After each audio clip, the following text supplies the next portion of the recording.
Hello hi friends, this is Aarvi's mom. ఇంట్లో చిన్న get together అనుకున్నాం, ఆర్వీ బర్త్డే ప్లాన్ అనుకున్నాం, బట్ కుదరలేదు.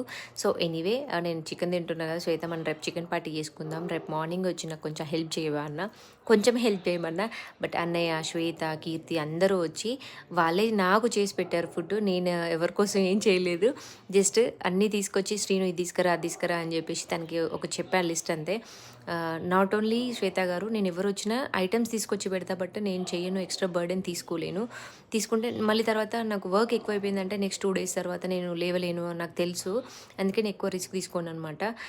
మా కజిన్స్ కానీ, మా సిస్టర్ వచ్చినా, మా మమ్మీ వచ్చినా, అందరూ వాళ్ళే హెల్ప్ చేస్తారు నా కోసం. మీరు మా ఇంటికి లంచ్కి ఆర్ డిన్నర్కి రావాలనుకుంటే ముందే ముందే ఫిక్స్ అయిపోయారండి. ఏంటంటే స్వర్ణ వాళ్ళ ఇంటికి లంచ్కి ఆర్ డిన్నర్కి వెళ్తే మేమే వంట చేసుకోవాలని. ఎవరో కొంతమంది ఫీల్ అవుతారబ్బా, బట్ నా ఫ్రెండ్స్ కానీ, నా ఫ్యామిలీ మెంబర్స్ కానీ, నా గురించి తెలిసిన వాళ్ళు, దగ్గరుండి చూసిన వాళ్ళు మాత్రం నన్ను ఎప్పుడూ పాయింట్అవుట్ చేయలేదు.